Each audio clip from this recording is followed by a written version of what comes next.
and we have a outstanding 2020 class of Hall of Famers. I mean, the best of the best. And they've had phenomenal careers. And it just warms my heart when we recognize our own, the MEAC, and their contributions not only to the MEAC, to our world. Now, I've been introducing our MC for a long, long time. This young man, he's been around the world twice and waved at everybody once. This young man looks younger than he is. When I first met him, I thought he was a teenager. Then I looked at his driver's license, and he was older than I was. He has been a supporter of the MEAC for a long, long time. He has broadcast on all the major networks, NBC, ABC, Fox, BET, those that remember when they used to broadcast games, ESPN, and he's a member of the MEAC Hall of Fame.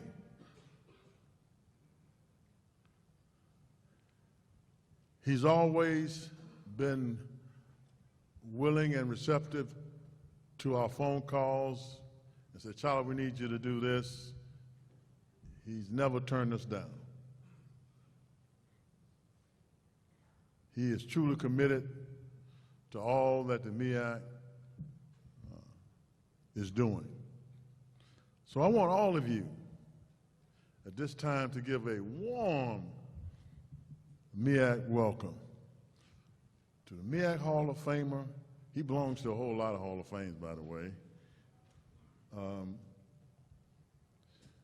But Charlie Neal, come on up here and get the show started.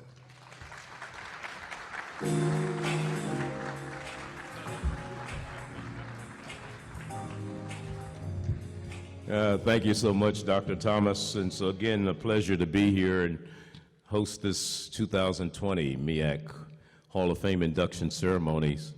I met Dennis Thomas back in 1980, I believe it was. He was the assistant football coach at Alcorn State University. I was 2 years old at the time, and I showed him my driver's license, and yes.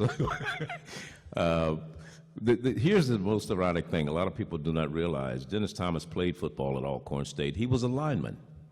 Now, you know, most people who become players of the year in their conferences are not linemen. He became player of the year in the Southwestern Athletic Conference the year that Walter Payton was playing at Jackson State. Now, how did Dennis Thomas beat out Walter Payton for player of the year? It doesn't matter. He got it, and that's all that matters. Let's give him a round of applause, okay?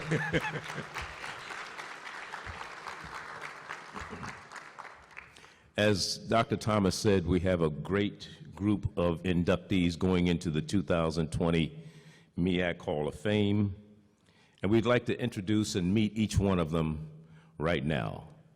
And we will start with the young lady from the University of Maryland Eastern Shore. Her name, Jana Millen. Now, Jana could not be here today, and the reason she couldn't be here, just to explain a little bit, she lives in Croatia. And because of the coronavirus and all that's going on in the world, she was unable to get a flight, which she's right on the border of Italy. And of course, you know, Italy has shut down the whole country, 60 million people. So she was affected by that coronavirus shutdown, so she was unable to make it. But other than that, let's give Jana Millen a big, big round of applause.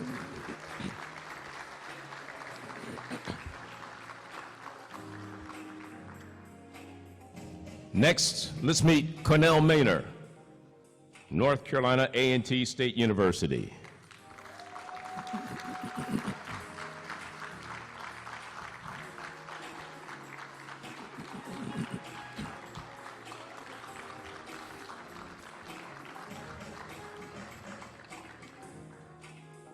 Christopher McNeil, North Carolina A&T State University.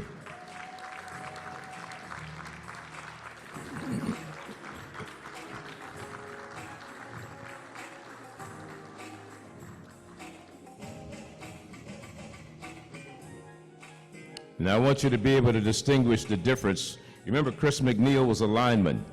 Our next inductee was a quarterback. His name is Quinn Gray.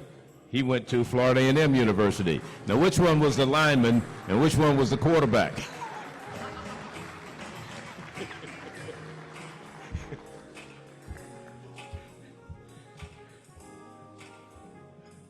And last but not least, he goes by the nickname of Shine. He was a longtime administrator coach at Bethune-Cookman University, none other than ALVIN WYATT.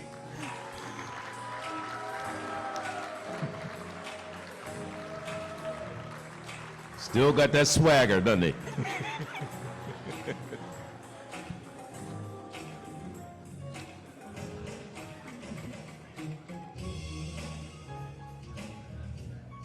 And of course, we have to give our entertainment a big round of applause. Overflow, the band doing a great job over here. Let's hear it for Overflow. One of the big corporate sponsors and been with the Mid-Eastern Athletic Conference for a long time is the United States Marine Corps. And we're very happy with what they have done to keep us safe and have the ability to come and take part in the festivities we're taking part in today. And representing the United States Marine Corps to give the Award of Excellence in Leadership, which is presented by the United States Marine, is Colonel Christopher Shaw.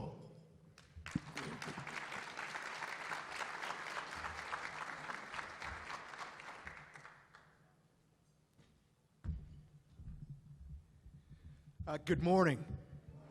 It is great to be to work in partnership with MEAC and to award the Excellence in Leadership Award to Mr. Alvin WYATT. Before I give that award, yes?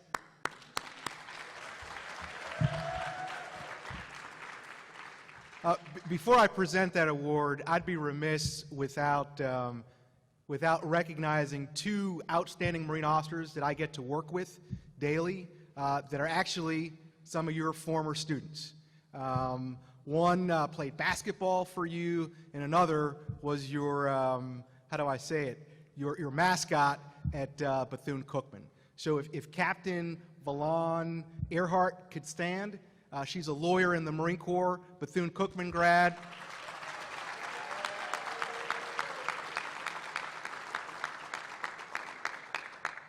And if Captain Noel Stitt could stand, Bethune-Cookman grad.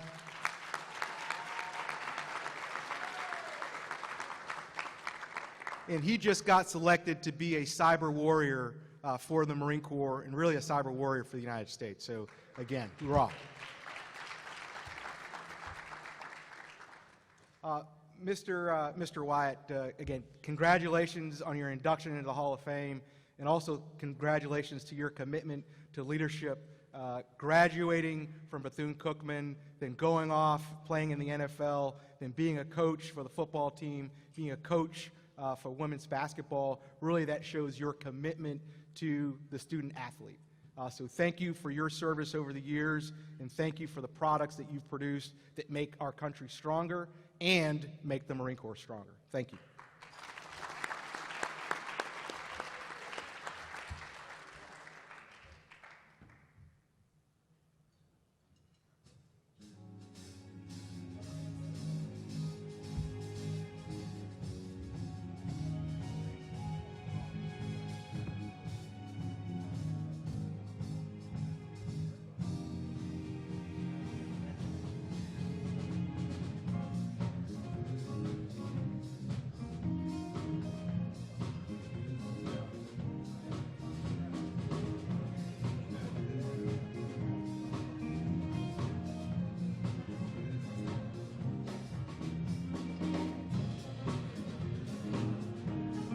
Thank you, Colonel Shaw. Congratulations to Alvin WYATT. the recipient of the 2020 United States Marine Corps Excellence in Leadership Award. And now I know you guys are ready to eat. So before we eat, though, we have to have the invocation. Dr. Irving Smith, the president of the Mid-Eastern Athletic Conference, will come forth and give us the invocation.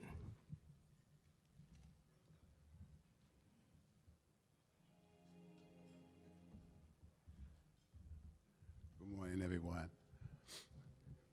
Heavenly Father, we invite your spirit. We invoke your spirit. We pray your blessings on the provisions, the hands that prepared it, those who will consume it, and everything that happens here today. We thank you for all your blessings and for everything. In Christ's name we pray. Amen.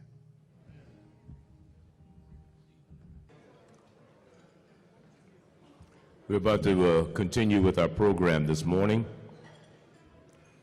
Just to give you a little rundown on how the format will work, we'll introduce each of the 2020 inductees. There will be a video that's played commemorating their exploits and how they were chosen to be a member of the MEAC Hall of Fame. They will come up on the stage. They'll have a presenter. They will get the award. Then they'll come over and they'll sit in the hot chair where I'll do some interviewing with them. They don't know what I'm going to ask them. Cheyenne already said, what are you going to ask me? I'll let you know when we get there. Well, we want to start with our first inductee, Yana Millen from the University of Maryland Eastern Shore, volleyball. In the sport of women's volleyball, few could play the game as well as Maryland Eastern Shore's Yana Millen did. In her 3 years as a Hawk, she was instrumental in transforming the program into the national power that it is today. Millen was one of the nation's most dominant stars in the volleyball court, leading the NCAA in aces per game in 2004 after ranking 4th the previous 2 seasons. She also finished in the top 30 in the nation in kills per game during each of her seasons at Maryland Eastern Shore. She owns the school record for kills in a career with 1,795, and she owns the record for service aces in a career with 315. So dominant was she during her first year as a Hawk in 2002 that she captured both the MEAC Rookie of the Year and the Player of the Year. She was named to the MEAC All-Tournament team in 2003 and 2004, and she won numerous Player of the Week honors. Millen was a 6-time member of the American Volleyball Coaches Association 30 Kill Club and a 12-time member of the AVCA's Triple Double Club. In 2016, Millen was inducted into the Maryland Eastern Shore Sports Hall of Fame. A 2020 inductee into the MEAC Hall of Fame, Miss Yana Millen. Let's give her a round of applause. As we said earlier in her introduction, because of her travel restrictions and living in Croatia, she was unable to make the trip, but she was able to put together a video back in her country of Croatia, and she has a presentation she'd like to present to you right now. Hello everyone. I hope you guys are happy, healthy, you're doing well. I'm really sorry I couldn't be there, but we have to make it best out of it, so I'm saying hi over the phone. This induction means world to me. Actually, this is my biggest sport achievement, and I'm really sad I couldn't be there with you, but I wanted to say a few words because this induction, after all these years, actually proved that hard work pays off. Not just in a form of a medal or a paper, but during the course of a lifetime, of this period of a lifetime, this sport and being in a different culture made me who I am today. And I'm a fighter. I'm a happy fighter, and I want new generations to feel the same way.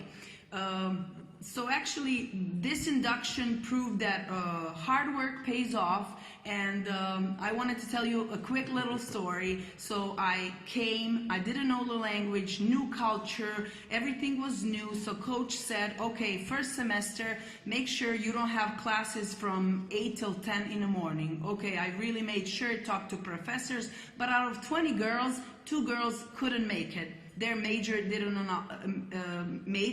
allow them to do it. So coach said, okay, so every day for a semester, we're gonna practice from 5 till 7 a.m. 5 till 7. So that semester was 4:45. We had to be in the gym, and I always say, let's make it best out of it. So girls are tired. We went to sleep already with our knee pads on, but every morning I said to myself, you are in charge of the attitude you are bringing to the practice. So every morning, imagine 4:45, I would come and sing to the girls. Good morning, how are you? Good morning, I love you. They hated me for the whole semester. New European girl, happy at 4:45. So that's some of my, we had a lot of fun stories on traveling, but I always try to make best out of it.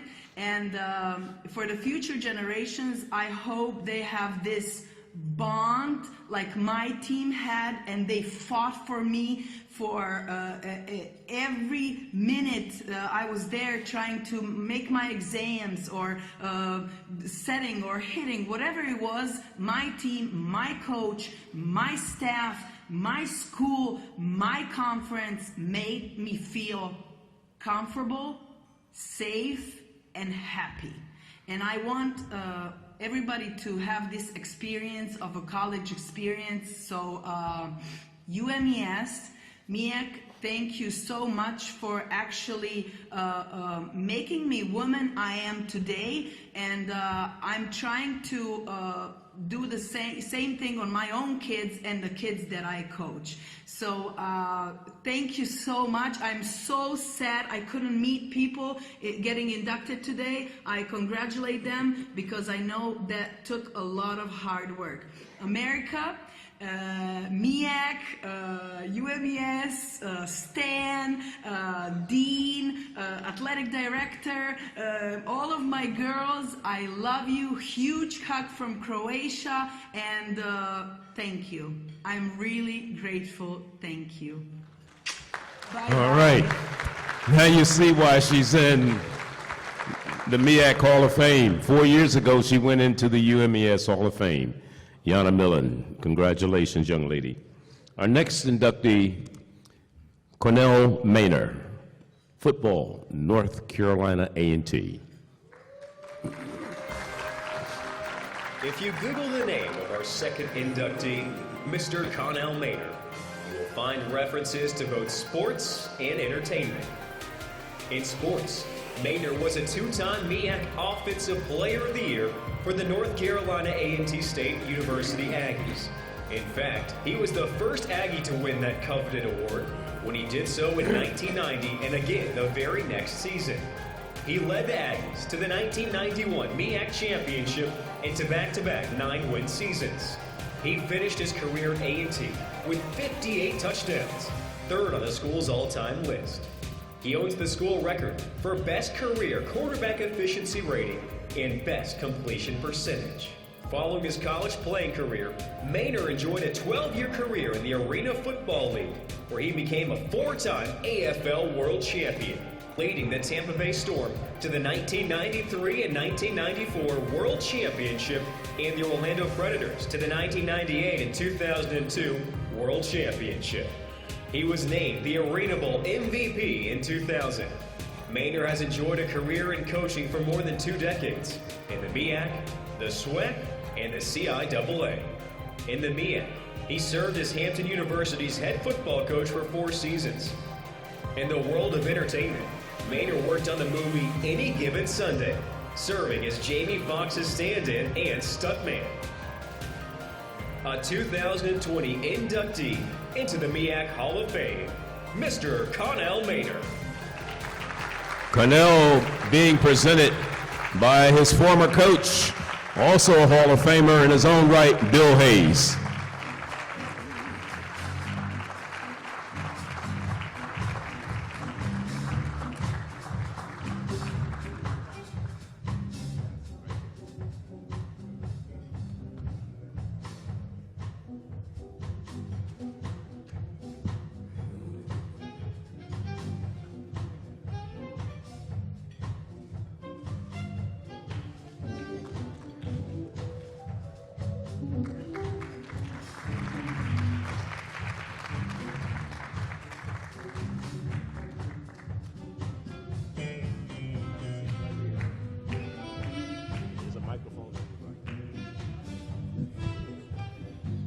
Mic check.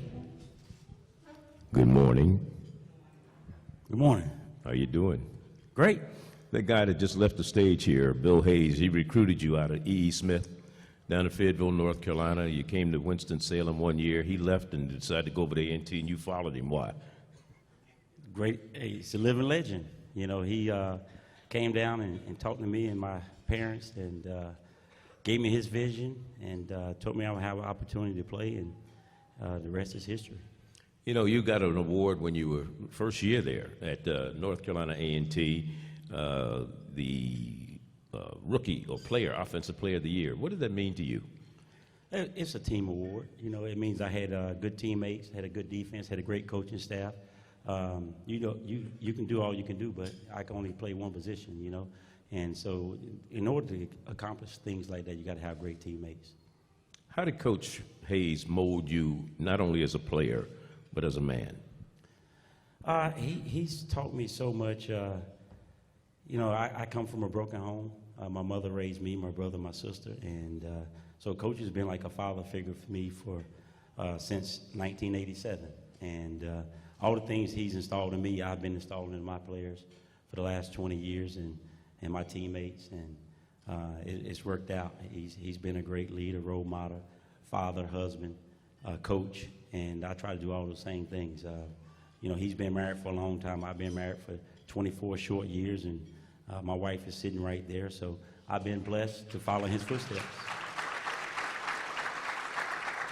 A great college career coming out, you had to settle for the Arena Football League as opposed to the National Football League, which was every athlete's dream to make it to the next level. How disappointing was it that you didn't make it to the NFL, but you were successful in the Arena League? It was, I always say it, obviously they didn't want to win a championship. I got 15 rings. Doesn't matter where you got them from. It don't matter where you got it from. Yeah, evidently they didn't want one. But seriously, it was great playing arena football. You know, you got to make the best of where you're at. I tell my players when we're in the room, I say, hey, man, Alabama, I'm at Alabama A&M University now, the head football coach, and I tell my players, I say, hey, Nick Saban didn't want you. I said, Gus Mount Zion at Auburn didn't want you. And then I say, guess what? They didn't want me neither.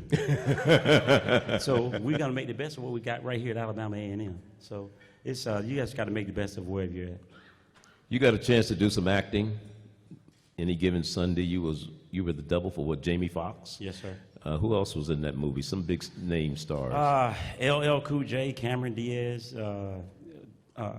Lawrence Taylor, Jim Brown, Al Pacino, Oliver Stone. So you got to meet all these people, but did you get any speaking parts?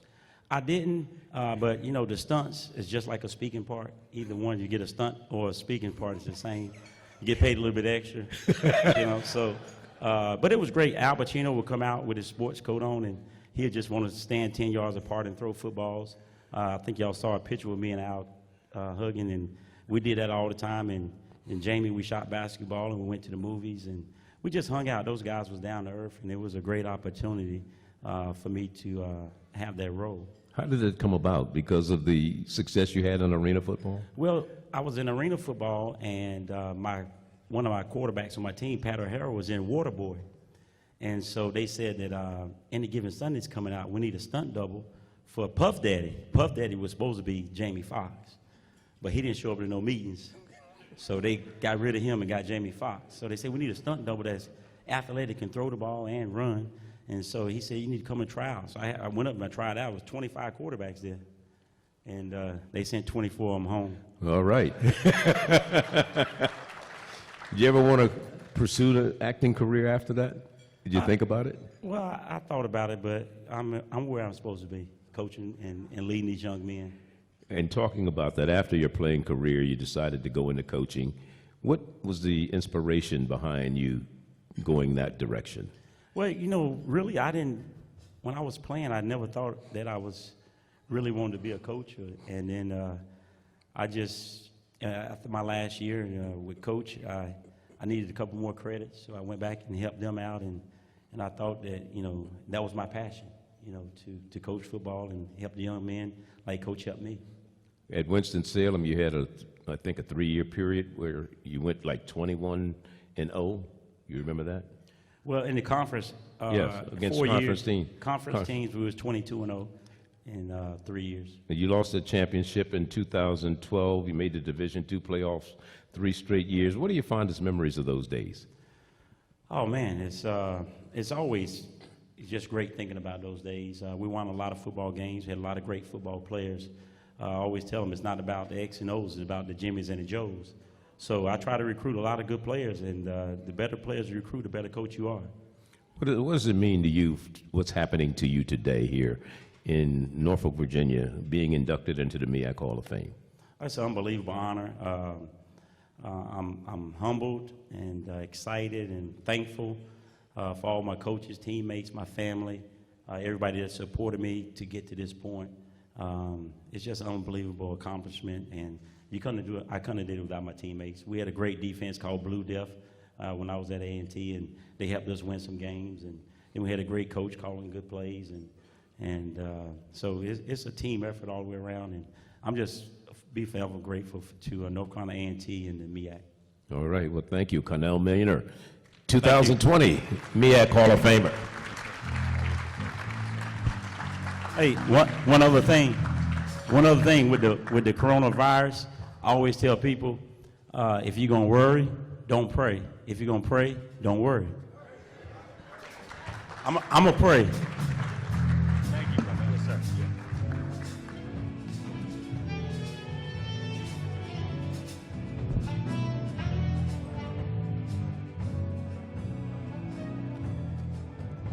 Our next inductee, also from North Carolina A&T State University,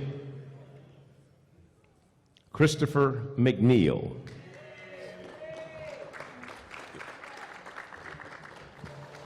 Christopher McNeil's career with the North Carolina A&T State University football program was a real-life rags to riches story. After transferring from North Carolina State to A&T in 1996, the defensive end experienced a very modest and low-key start in Aggie attire. The next season, however, was a completely different story, as McNeil put together one of the best seasons ever recorded in NCAA Division I FCS history. In 1997, McNeil registered a phenomenal and unprecedented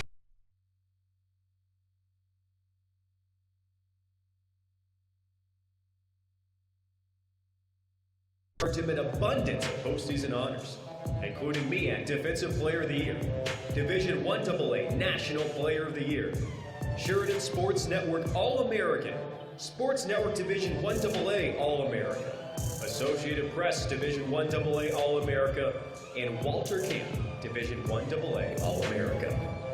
Following his collegiate playing days, McNeil played professionally with the Hamilton Tiger Cats of the Canadian Football League before becoming the defensive backs coach for North Carolina A&T State.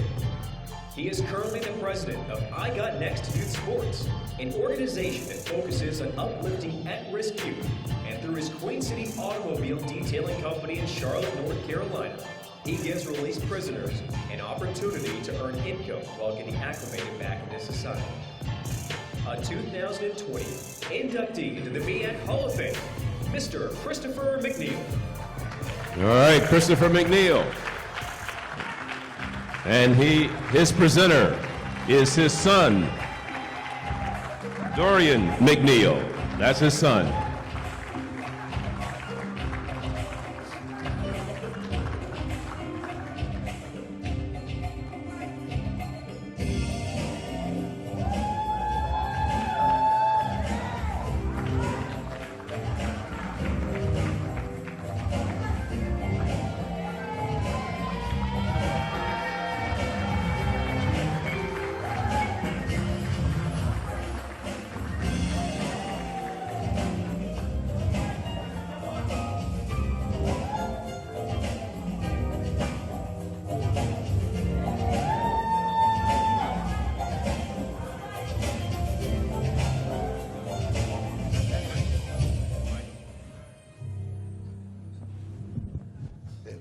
Son tried to hang you, didn't he? Yeah.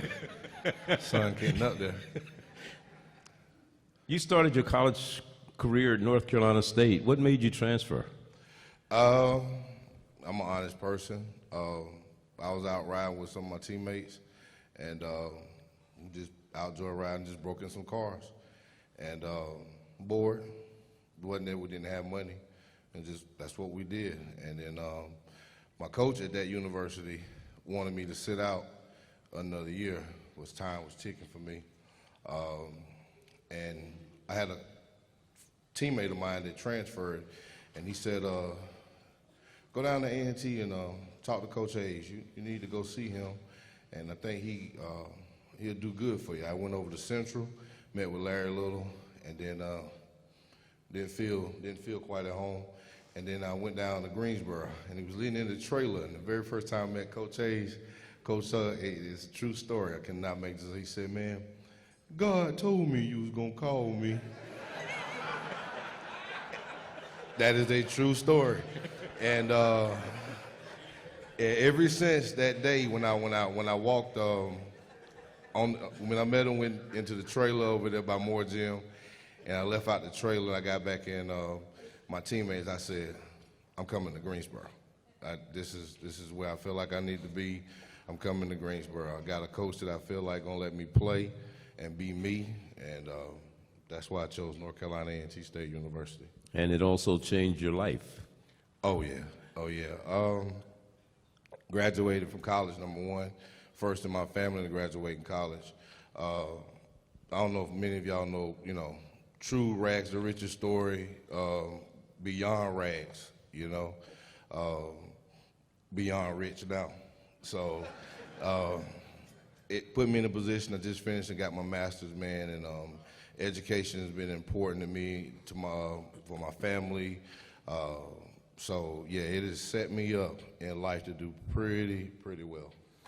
That's great. That's a great story. What do you remember most about your time at A&T? People ask me about that 97 season. Let me correct something, too. It's not 21 sacks. It's 21 and a half sacks.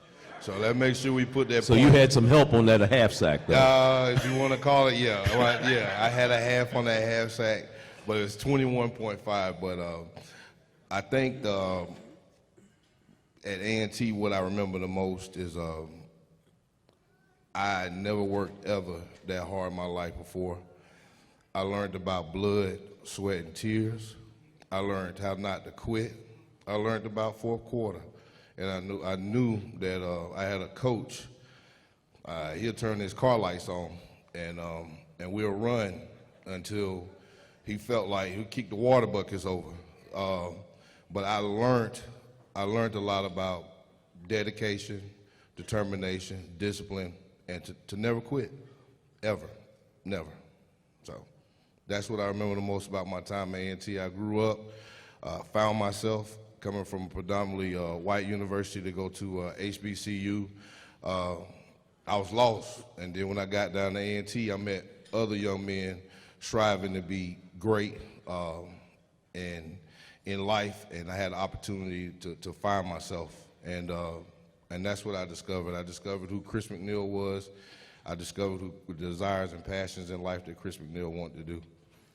You are living in Charlotte and involved in a number of projects, including one that works with former and current NFL players. Tell us about that project and how it's going for you. Well, I do camps for like I'm big on giving back, period. You know, I didn't give an opportunity to play in the NFL, and I thank God every day that I never played a down in that league. And the reason I think that is because me as a person was not a great person at that time. And I knew that looking back now, I see that the Maker had a bigger purpose for me. My purpose wasn't to be Devon Miller.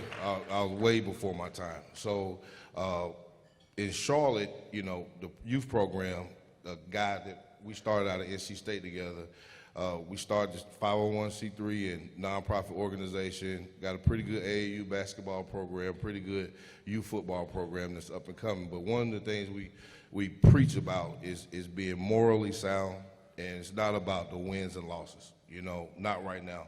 It's about teaching, you know what I'm saying, you right now in life. A lot of our youth, they'll quit at the sign of anything any struggle. So some of the key things that we implement into our organization is the fourth quarter. It's blood, sweat, and tears. We do fifths. We do jingle jangles. We do all of that. And they do it. My son been doing it since he was 5, 6 years old, same regiment. You know, so we want to teach the next leaders, man, you're going to face adversity in life. Don't quit. You know what I'm saying? Whatever you do, don't quit, you know. So, and I tell the story about how when I got in that trouble and how they paraded me down the hallway, and the coaches that were, you know, coming to to recruit me and stuff, shut their doors, turned their backs on me as if I was like scum of the earth, you know. And it's the funny thing now is that I sit on this stage, and a lot of the guys that I played with at other university, they have no legacy. They don't go back to their university. My university opens their arms, welcomes me, acknowledges me. You know, my kids from here on out, generations and generations to come, will be able to come and see my daddy played at a historically black university. You know, my dad's in the MEAC Hall of Fame. My dad's in North Carolina A&T State Hall of Fame. My dad is honored and recognized down at the College Football Hall of Fame for being the first black college player ever to win National Defensive Player of the Year. If you'd have asked me that growing up on Key Street in Charlotte, North Carolina, homeless, dope infested, if you'd have told me that when I was 12 years old, I wouldn't have believed you. So that's what I learned about my time being there. And you're in the Hall of Fame today. Congratulations, Christopher McNeil.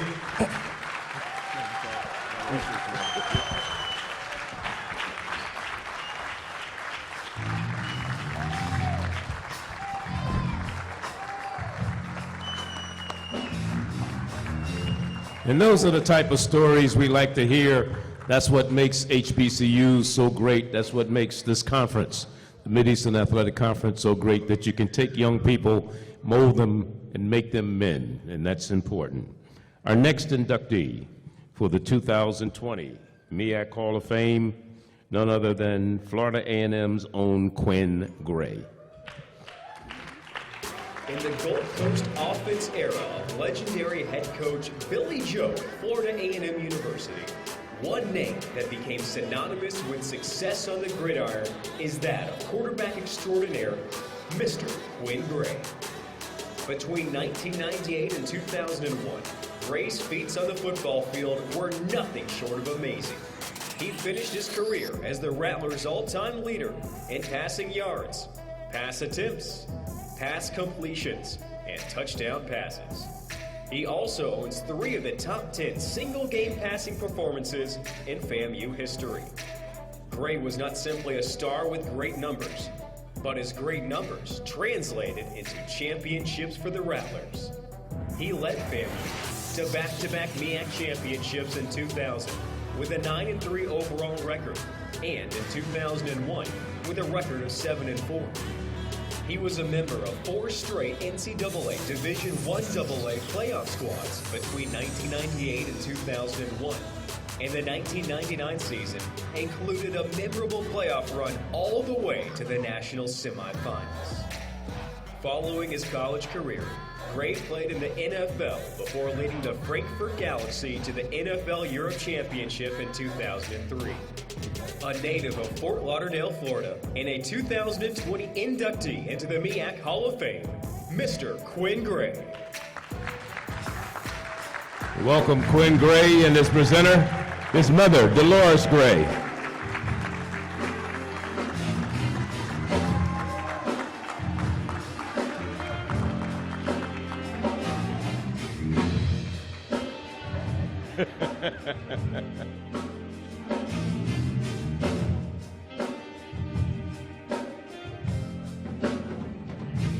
Here's here for Quinn and Dolores, his mom.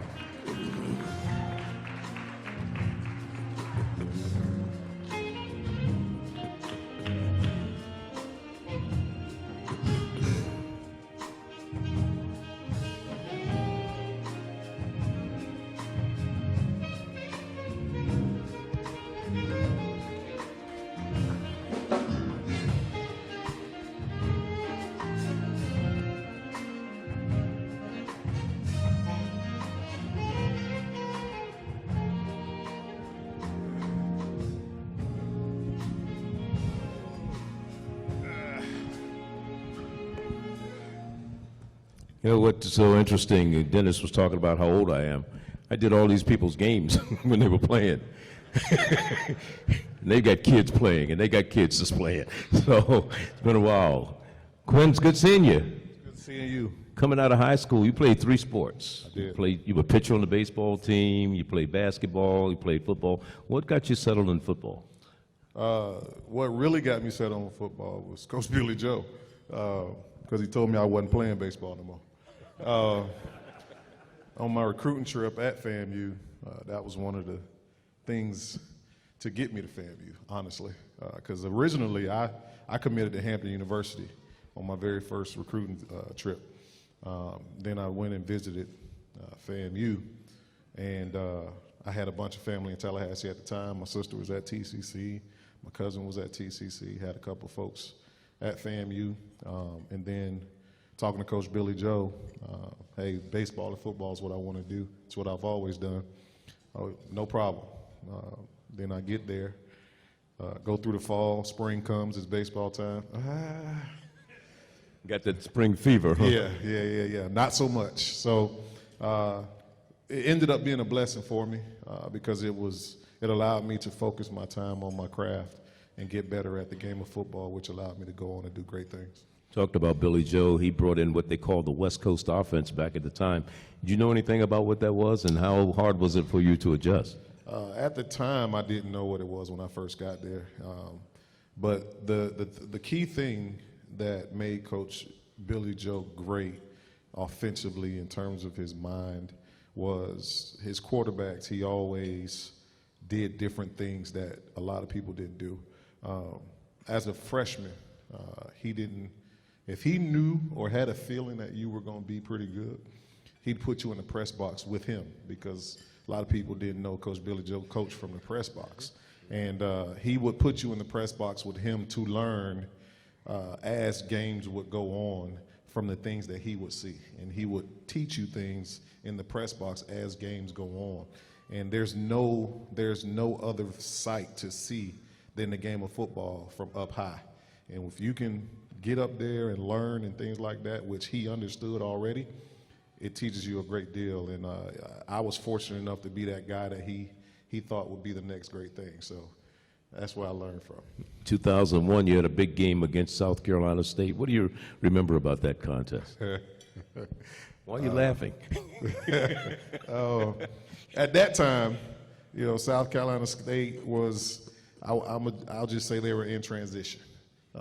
We put a good amount of points on the board, and it was one of my better games, if I remember correctly. I think I threw 3 touchdowns and ran for another 2, and might have been over 400 yards passing or close to.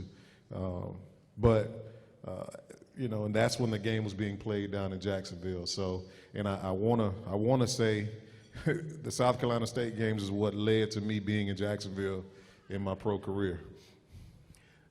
Then you had another game that year against North Carolina A&T. Now, your arm must have been sore after that one. You threw the ball 65 times. And still lost. And that's the crazy thing about it, because as we sit here, I've never lost a MEAC game except for 2, and that's against the great coach Bill Hayes and the North Carolina A&T Aggies. Coach Hayes somehow, some way, found a way to sort of kind of stymie what we were doing in Tallahassee with the Gulf Coast offense. I remember his interview in 1999, after we played them in Tallahassee for homecoming. We had a guy by the name of Jose Laureano, who was a backup from North Carolina State, and Jose Laureano came in as a backup to Pat Bonner, and he was supposed to be winding the clock down, but Jose decided to take off running for about 40 yards and called a timeout with like 15 seconds left.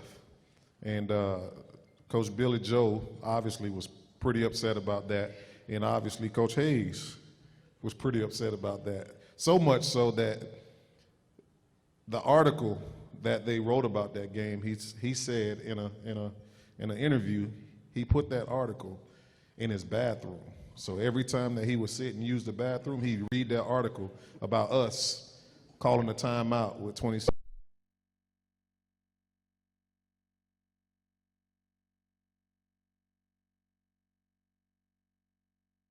That part of it, that's why the MEAC was so great, man. The camaraderie, the competition, and all that good stuff, it was awesome. One of the other big competitors you had was another man who was going in the Hall of Fame today against ALVIN WYATT and the Bethune-Cookman Wildcats in the Florida Classic each year. Any one of those games that stands out in your mind against the Bethune-Cookman team? They all, I mean, the classics were classics, man. It was, you know, it was one particular time that we remember, and Coach talks about it all the time. They over the years, they would get closer and closer in terms of, you know, because 97 when I was a freshman, the score was out of hand, 98 out of hand, 99 out of hand, 2000, I think it was 31-17, and then my senior year, I think it was like 31-21. And unfortunately for us, we used to just run the ball. We had to take a knee, and for Coach Wyatt, it got him a $10,000 bonus for us taking a knee instead of, you know, doing what we usually do. But it was that the Florida Classic is a great rivalry. Coach Wyatt, and I was at the game just to see what he was going to wear. You know what I mean? We came today to see what he was going to wear. But just a great football mind. That did some great things down there at Bethune-Cookman, and it was an awesome, and it still is an awesome rivalry. Although we've been down a few years, but I do believe that this thing is going to turn around. It will turn around. All right, I hear you. It will turn around. Just as Rattlers do, we strike. Strike. And we strike. And we strike again. And we strike again. Real quickly, you're coaching at Lincoln High down in Tallahassee. How's that going for you? It's going wonderful. The ability to give back to the youth, and it's funny because I wouldn't be at Lincoln if it wasn't for my beautiful wife over there. I was at Mandarin High School in Jacksonville, and we were sort of kind of at the time, we were living apart. I was in Jacksonville, she was in Tallahassee, and the coach had just got let go. And I get a phone call, hey, you know Lincoln open. So, no, I didn't know. I know now. So I understand clearly. That means get your behind home, apply for that job. But Lincoln, it's been wonderful. We've won 3 straight district titles. I've been 7A Coach of the Year 3 years straight, and it's been wonderful. And just the ability to impart what I have to these youth, to these young kids, and because they're so fragile right now. Our world is fragile. with everything going on, the virus, and then just the way our youth and the way they think. We got to change the way they think. We got to change their mindsets. And if we could do that, if we can do that one kid at a time, so be it. All right. Quinn Gray, 2020 MEAC Hall of Famer. Thank you.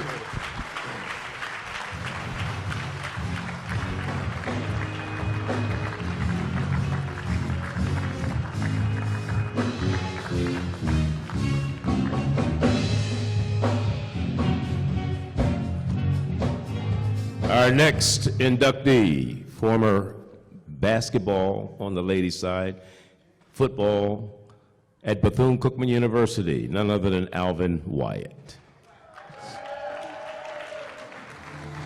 The mystique of ALVIN WYATT transcended beyond his dapper wardrobe and outspoken demeanor. He was a genius of a coach who became a record setter in two sports, football and women's basketball. In football, WYATT was tasked with turning around his alma mater's program, starting in 1997. In just his second year at the helm, he led the Wildcats to their first ever Division I bowl game with an appearance in the 1998 Heritage Bowl, as some people focused on WYATT's flashy attire as he patrolled the sidelines. He, his players, and staff focused on the installation and development of the WYATT Bone offense, which enabled the team to become a potent rushing powerhouse, while their passing offense was efficient and always full of big plays. Besides the Heritage Bowl appearance, WYATT's play calling schemes helped the program capture its first outright MEAC title in 2002. He finished his career as the Wildcats' all-time winningest football coach with a career record of 90-54. Although football may have been his first love, WYATT made his mark in women's basketball too. He won 245 games as head coach of the Lady Wildcats, and he's the only coach to be named MEAC Coach of the Year in both football and women's basketball. He became a BCU Hall of Famer in 2016. A 2020 inductee into the MEAC Hall of Fame, Mr. ALVIN WYATT. ALVIN WYATT, being presented by the athletic director from, no, it's ALVIN Zink Jr. And the athletic director from Bethune-Cookman University is here to present it for him.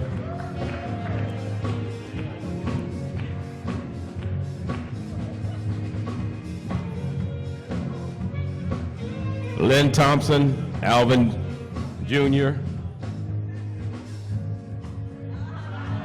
Don't mess your hair up now. He hasn't changed.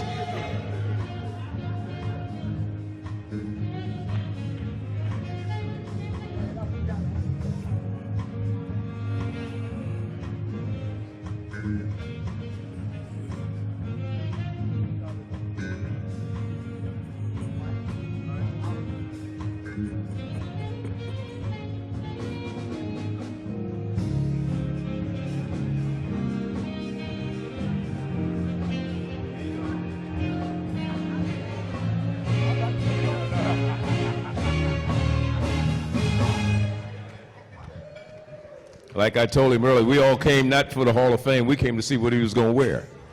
But you know what he told me? He had 3 suits he was going to wear today. One before the brunch, one during the brunch, and one would come up on stage. But we made him put on that purple jacket.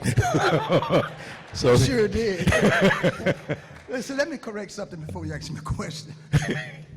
Quinn Gray, well, why we did not have an opportunity to defeat him as quarterback, because he was a great one. But the score actually was 28-31 when he took that knee, and our provost at Bethune-Cookman, Dr. Uno Frink, gave me the $10,000 bonus at that time. But it was closer than that. Now, Bill Hayes, and what you said about him and about the score, Bill Hayes had Bethune-Cookman 73-7, still throwing the football up and down the field, didn't care. You know what I did? And that young man is here today. Darrell Cogman, are you here? Darrell Cogman. I told Darrell Cogman, I wasn't the head coach then, I want you to know that. Wait a minute, hold on, wait a minute, let's stop. This is my show. Wait, let me finish this, though. This is my show. You can finish afterward. I got to ask you some questions. I told Darrell Cobb Come to on. take that the referee to take that, tell the referee to take the football to that guy in the hat and tell him, Coach Wyatt said the game is over. We All right. surrender. And that's what happened in that situation. So Bill do that kind of stuff. All right, now can we talk? Yes, sir. How you doing? This your show, but my time. That's why they call me Shine.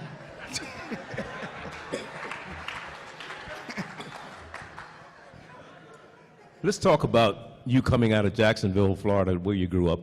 How'd you wind up at Bethune in Daytona Beach? Well, it's a long but short story there.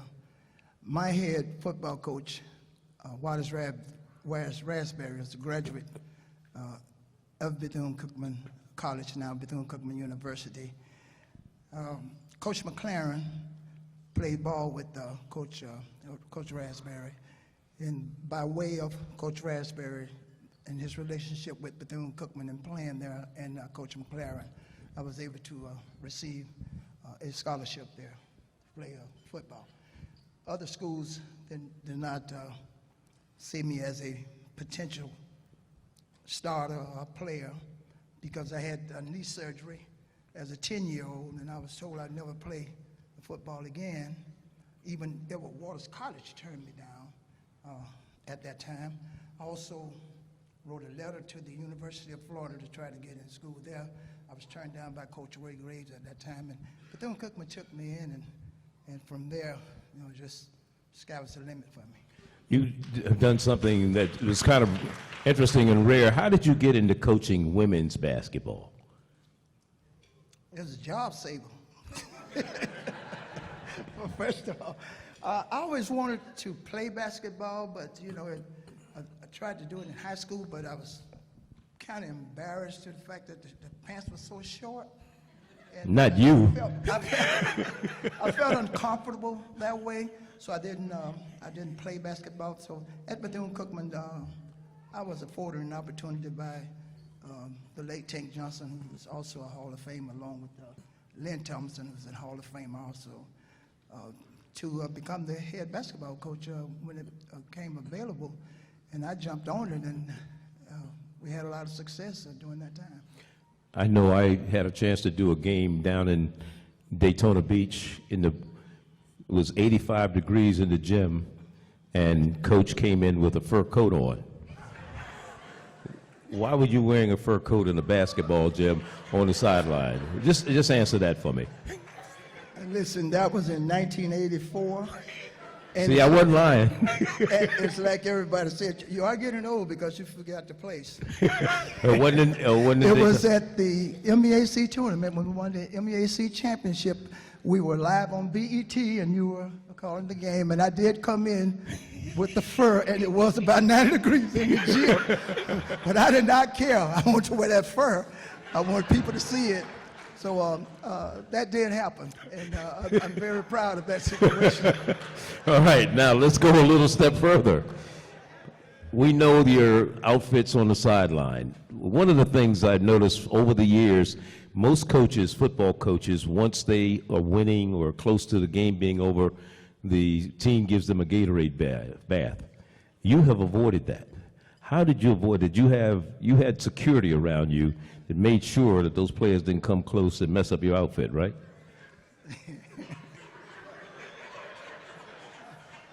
The first time that happened to me, man, that stuff was cold. I'm talking about, you know, something that hurt, pain. It was painful to me because of the ice. It was when we played Hampton University, and we upset Hampton for their homecoming. Of course, we upset Bill Hayes for his homecoming. We also upset South Carolina State for their homecoming. And we went on to the Super Bowl. We went on to the Heritage Bowl. Heritage Bowl. Which is what I always wanted to do in that year. But just doing those things and those things happening for us, it was a treat for me. But about the outfits, why did you still didn't answer the question? Talk about the outfits. Why did you have? What was the Most coaches wore coaching outfits on the sideline. You had custom-made outfits on the sideline. Well, as a young youth, my mother always dressed us well. I have my sister and my brothers. They are all out there in the audience now. She always took care of me, especially because my older brother and the younger brother and the one that's under the younger brother and the one that's under that brother, they had jobs. And I was in college, so I always dressed well. She always prepared me. And at Bethune-Cookman, you know, if I had on a maroon shirt, I had on a maroon pair of pants, I had on maroon socks, I had on a burgundy pair of gaiters. And that just carried on over into basketball. Basketball coaches dress on the sideline, they dress, you know, for success. And in football, I thought I would dress to express. I knew there was something behind it. Now, did you have a pregame outfit, a first half outfit, and a second half outfit? Yeah, but then Thompson, I never did change during that at halftime. I did have, you know, 3 or 4 different outfits, but that was in case the weather was bad. That was the only way. Like that leather suit you showed up there, you know, it's FAMU. It's showtime. You know, so Well, I know at the Florida Classic it was showtime. Yeah. Yeah, you had like 4 or 5 custom outfits made for that. Or maybe it was 6. Maybe 8. Let's talk about your success at Bethune-Cookman as a football coach for those 13 years that you were there. Is there any player or season or event that stands out in your mind? You had some great players that came through there for you, running the wide bone and things of this nature, but is there anything in those 13 years that really stands out in your mind? Yes. Those players and our president, because it started from the top, as well as my athletic director, Lynn Thompson. And Lynn, I just want to tell you that, and thank you for being there for me, because every time in any situation when I felt that my way was dark and trouble seemed near, Lynn always had that guidance, you know, to give me that light so that I couldn't see it. He protected me in that way. And I just appreciate him being able to have my enemies for you know, coming at me. And I am eternally grateful for what you did for me, Dr. Thompson. And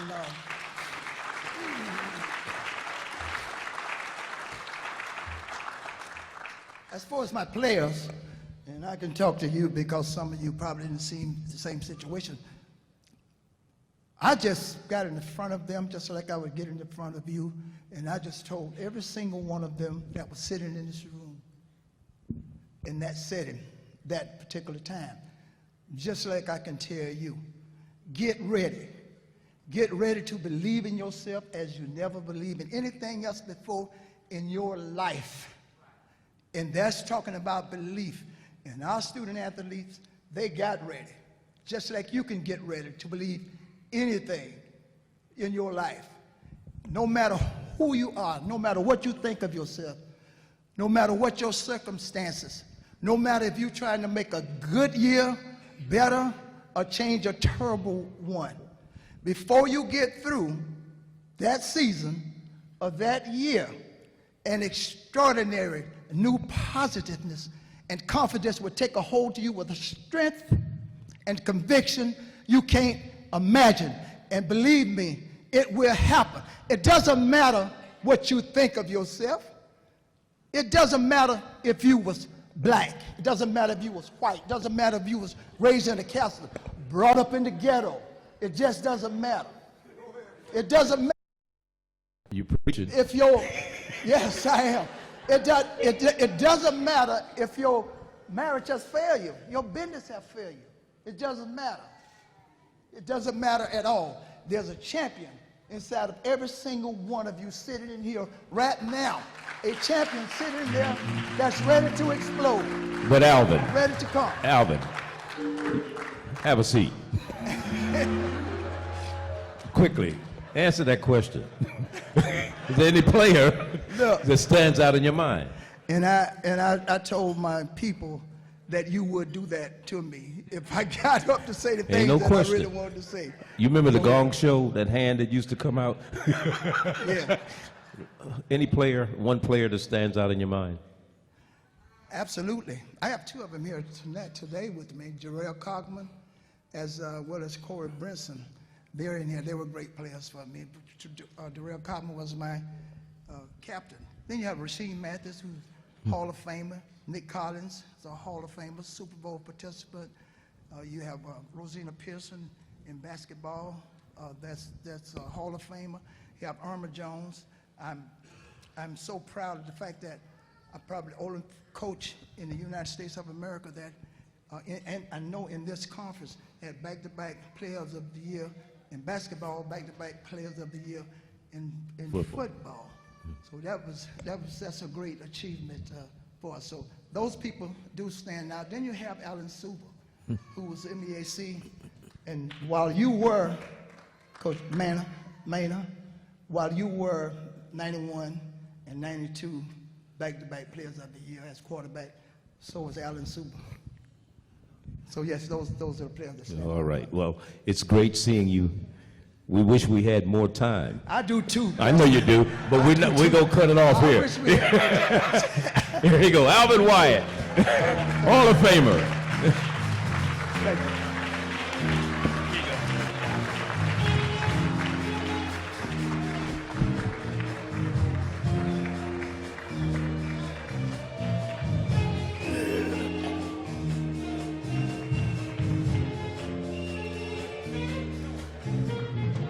And now, of course, we have to have the official enshrinement.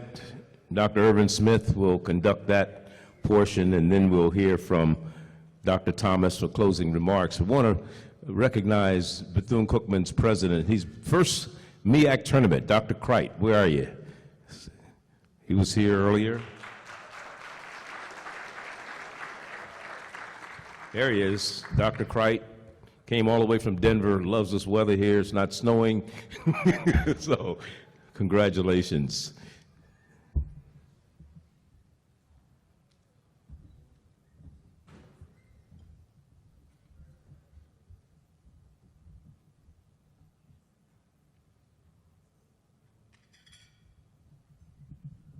I understand Dr. Gaston's here from Norfolk State.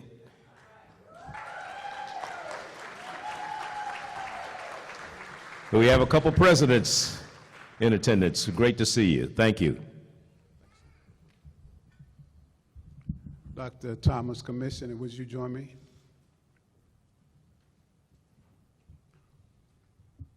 While he's coming forward, candidates, would you join me?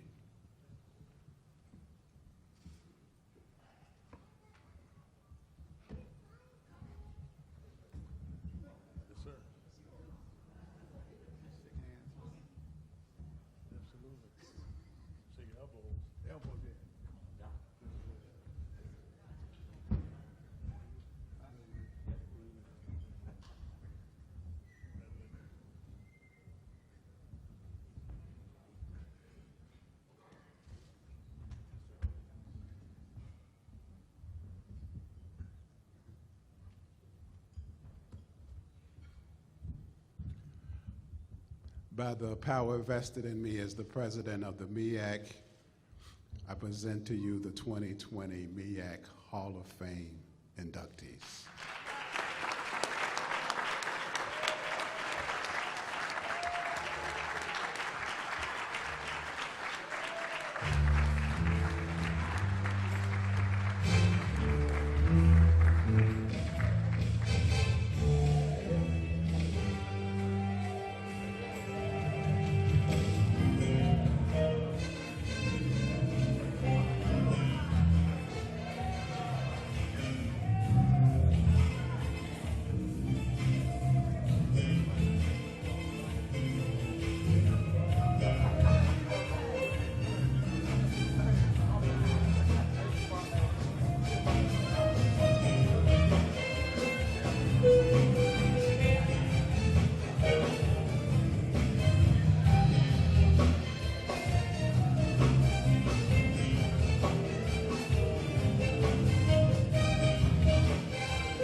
Let's give the 2020 MEAC Hall of Fame another round of applause, please.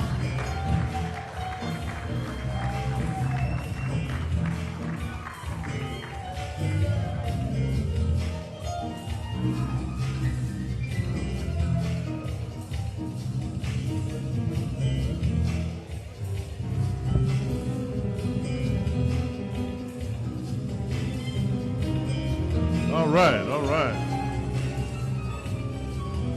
I feel like a DJ up here today. The band getting out. Let's give them another round of applause.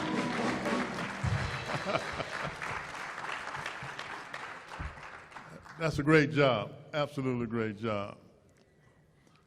I want to again thank Dr. Cricht and Dr. Gasson for being here. As you all know, a lot of the world is changing as we speak. And they are confronted with a lot of different kinds of things, and I appreciate them for taking the time out of their busy schedule to come and celebrate the 2020 MEAC Hall of Fame class. So, Dr. Gasson and Dr. Cricht, thank you again very much. Without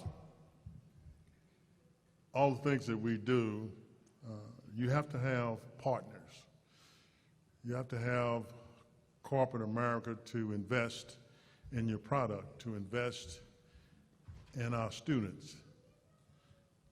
And we are very pleased to recognize Hampton Roads Transit, Alonzo Creaton. Alonzo, where are you? The light is shining in my eye, so over here, let's give Alonzo Creaton.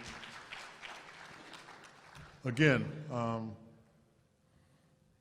Colonel Charlotte and the Marines, thank you. Absolutely tremendous what you do. And if it wouldn't be asking too much, would all the Marines just stand up and be recognized again? Please, stand up and be recognized. This is America's best. America's best.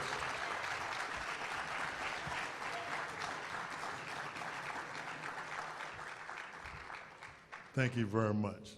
Thank you. Details on Granby. That haberdashery that he's been dressing politicians, professional athletes, corporate titans. Verando Tucker, stand up and be recognized. Now, if you're interested in the fine haberdashery, that's the guy to see. And also ask him for the special MEAC discount. Thank you very much, Randy. All right. Anthem Health Keepers, Michael Hall, is he? There he is. Ms. Hall, thank you. Thank you for coming. Visit Norfolk, Jennifer Lopez, and Katie Castano, right there. Okay, please stand up to be recognized. Thank you. Town Bank been with us a long time, from the beginning. They invested in the MEAC, and we're most appreciative. And Tom Hasty, where's Tom? The light is shining brightly in my eyes. Tom.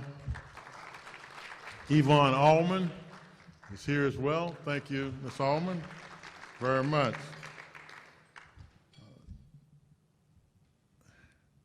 We're all going to have to utilize these services at some point in time. But we like to thank J.T. Fisher Funeral Home for investing in the MEAC. And Nicole Fisher and Rashad Jelani, thank you, thank you. Thank you very much. I have it in my will that you all will be the officiating funeral home. Also, I'd like to thank the MEAC staff for the work that they do. They do a very good job, and I'd like the MEAC staff to stand up and be recognized at this time.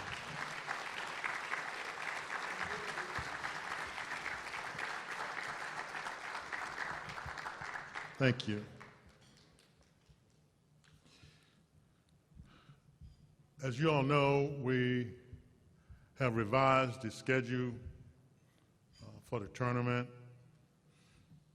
and obviously to take precautionary methods for our fans, student athletes, and support staff, coaches. Today's games will go on as scheduled. Friday and Saturday, semifinals on Friday, finals on Saturday. Will be restricted attendance. So obviously our institutions particularly and other institutions around the country dealing with a situation that is unprecedented before. We've never experienced this kind of situation. And you have to make tough decisions in reference to your own institution, your own conference, and with the best information, accurate information that you have to ensure that we don't get in harm's way. So I encourage everyone to enjoy the games on today, but Friday and Saturday we will have restricted attendance. But still support us, still support your institution, because we have some just phenomenal leaders as presidents and chancellors. So with that in mind, I want to wish everyone safe travels when you do go home, and be careful. We have the Center for Disease Control, CDC, have guidelines in reference to the COVID-19 virus. Please follow those guidelines. And if you're sick, don't come to the basketball game. Stay home. Okay? Not that we, but don't come. Stay home. And if you think that you need to be tested, go to the medical professionals and be tested. Because you're not impacting just yourself, you're impacting your environment. So with that in mind, again, the class of 2020, you are absolutely phenomenal, and you are to be commended.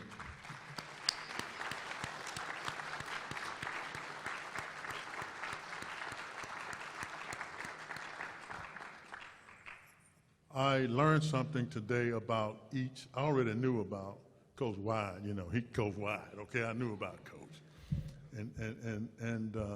but I didn't know an in-depth knowledge about others and the kind of involvement that you've had in your community with young people has been absolutely phenomenal.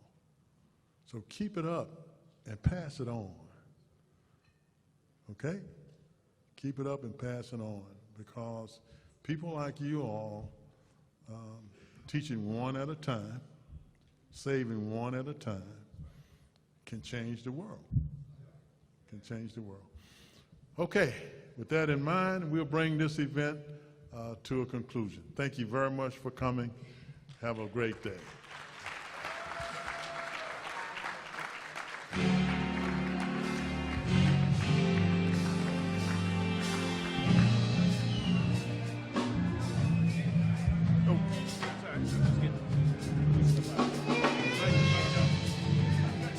Yes, sir. Thank you, brother.